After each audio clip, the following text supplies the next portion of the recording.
एक तरफ दुनिया का सबसे ताकतवर बादशाह उमर बिन खत्ताब खड़े थे और दूसरी तरफ दुनिया के सबसे बड़े जनरल खालिद बिन वलीद। तो इसीलिए हजरत उमर ने खालिद बिन वलीद जैसे बड़े जनरल को कन्फ्रंट करने के लिए बिलाल रज़ियल्लाहु तआला अन्हु को भेजा। तो अब खलीफा के ऑर्डर को पूरा करने के लिए आर्मी चीफ अबू उबैदा ने होम सिटी के सारे लोगों को जमा किया और खालिद बिन वलीद को भी यहीं आने का हुक्म दिया। खालिद बिन वलीद ने यहाँ पहुंचकर यह महसूस किया कि कुछ तो गड़बड़ जरूर है, क्योंकि अबू उबैदा अपना सर नीचे करके बिल्कुल खामोश बैठे थे और इस पूरे महफिल में बिल्कुल एक पिन ड्रॉप साइलेंस थी। तो खालिद बिन वलीद आकर अपनी जगह पर बैठे और सामने बिलाल रज़ियल्लाहु तआला अन्हु भी बैठे थे। तो हजरत बिलाल रज़ियल्लाहु तआला अन्हु ने बहुत वेट किया कि अब अबू उबैदा कुछ बोलेंगे, अब कुछ बोलेंगे, लेकिन काफी देर गुजरने के बाद भी अबू उबैदा बिल्कुल खामोश रहे। तो हजरत बिलाल रज़ियल्लाहु तआला अन्हु को समझ आ गई कि अबू उबैदा बहुत ही एक सॉफ्ट इंसान है और उन्होंने खालिद बिन वलीद के साथ बहुत सारी जंगें लड़ी थी और दोनों बिल्कुल भाइयों की तरह एक दूसरे के करीब थे।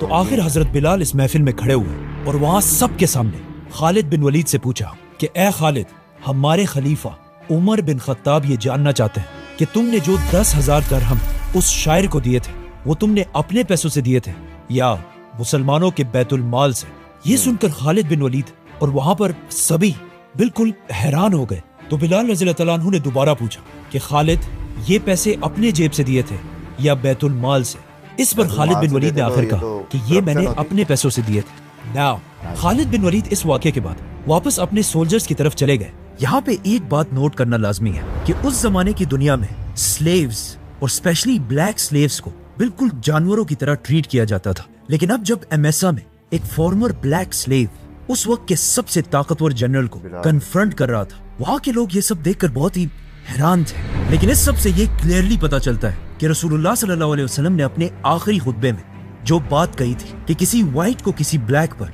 और किसी अरबी को किसी अजमी पर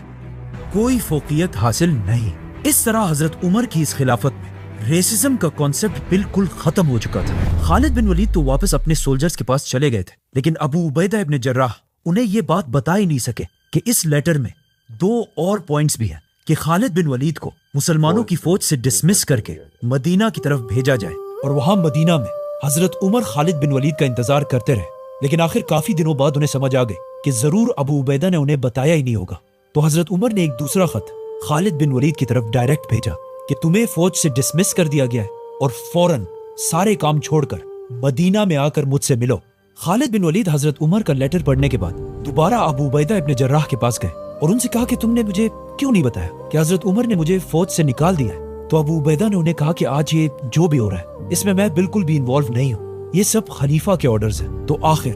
फाइनली खालिद बिन वलीद शाम में अपनी फौज को छोड़कर मदीना की तरफ रवाना हुए। लेकिन मदीना जाने से पहले खालिद बिन वलीद शाम की उन सिटीज की तरफ गए जिन्हें उन्होंने खुद फतह किया था और खालिद बिन वलीद को देखकर उन सिटीज के लोग उनके इस्तकबाल के लिए बाहर निकले और वहाँ के लोगों के सामने आखिरी स्पीच करके उन्हें अलविदा कहा और फिर फाइनली मदीना पहुंचे। जैसे ही खालिद बिन वलीद मदीना पहुंचे और हजरत उमर के घर की तरफ जाने लगे तो रास्ते में ही उनकी मुलाकात खलीफा उमर से हुई। एक तरफ दुनिया का सबसे ताकतवर बादशाह उमर बिन खत्ताब खड़े थे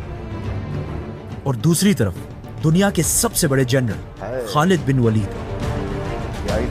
तो पहले हजरत उमर ने फरमाया कि खालिद, तुमने जो किया है वो दुनिया में आज तक कोई भी नहीं कर सका, लेकिन याद रखो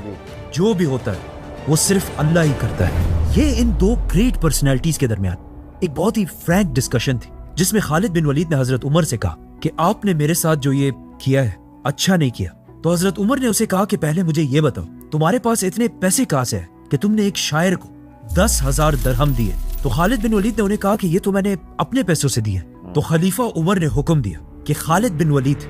फॉर्मर आर्मी चीफ के पास जितना भी माल है उस सब का हिसाब लगाया जाए। जिस तरह आज भी यूएस कांग्रेस अमेरिका के सबसे ताकतवर लोगों को सामने बिठाकर उनसे हिसाब लेती है, चाहे वो कोई बिजनेसमैन हो या जनरल। इसी मेरिट के सिस्टम की वजह से आज यूएस एक सुपर पावर है और यही मेरिट का सिस्टम आज से 1400 साल पहले खिलाफत राशिदा में भी था।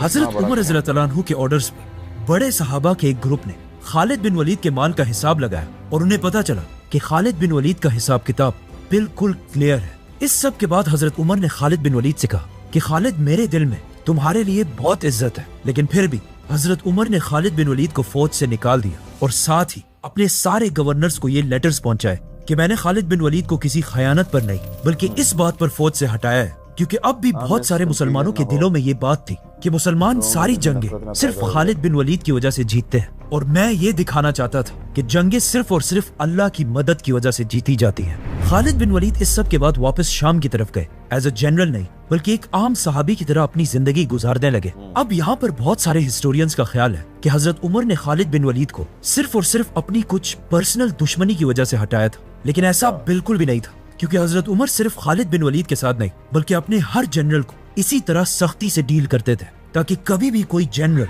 स्टेट से ज्यादा ताकतवर ना हो। फॉर एग्जाम्पल, एक दिन हजरत उमर रज़ी अल्लाह अन्हु को खबर मिली कि पर्शियन एम्पायर में उनके जनरल साद बिन अबी वकास ने अपने हेडक्वार्टर कूफा की सिटी में लोगों के शोर और रश से बचने के लिए अपने ऑफिस और लोगों के दरमियान एक दरवाजा लगाया था, और जब शोर ज्यादा बढ़ जाता था तो वो कभी कभी दरवाजा बंद कर दिया करते थे, जो एक बहुत ही नॉर्मल बात है। लेकिन जब मदीना में खलीफा उमर को इस बात का पता चला तो उन्होंने सोचा कि ये तो हमारा जनरल अपने आप को अवाम से ऊपर समझ रहा है, तो उन्हें बहुत गुस्सा आया, क्योंकि खिलाफत का निजाम ये था कि जनरल्स का दरवाजा हमेशा अवाम के लिए खुला रहना चाहिए। तो फौरन हजरत उमर ने अगेन एक बहुत बड़े सहाबी को मदीना से पर्शियन एम्पायर में कूफा की तरफ भेजा और उसे हुक्म दिया कि जाकर जनरल साद बिन अबी वकास के दरवाजे को पहले निकालो, फिर उसके टुकड़े टुकड़े करो और फिर उसे आग लगा दो। इस सहाबी ने जाकर ऐसा ही किया, और इस वाक़े के कुछ ही अरसे बाद हजरत उमर ने साद बिन अबी वकास को भी बगैर किसी वजह के जनरल की पोस्ट से हटा दिया, और वजह अगेन वही थी कि कोई भी जनरल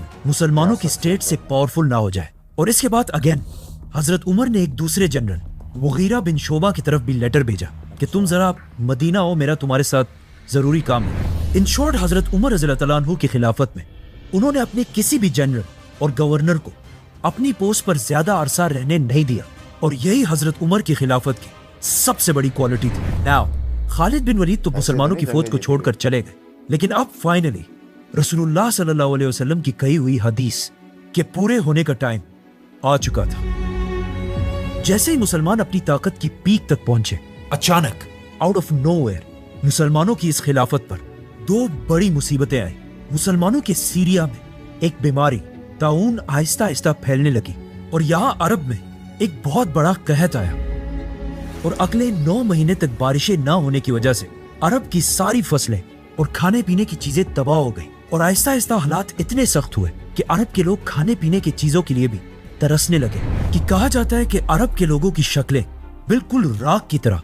ब्लैक हो गई, और इस कहत की वजह से इंसानों के साथ साथ जानवरों के जिस्म भी बिल्कुल सूख गए। अब जब अरब के लोग इतनी मुश्किल में थे तो इन सबको पता था कि अब सिर्फ एक ही इंसान इनकी मदद कर सकता है, खलीफा उमर बिन खत्ताब।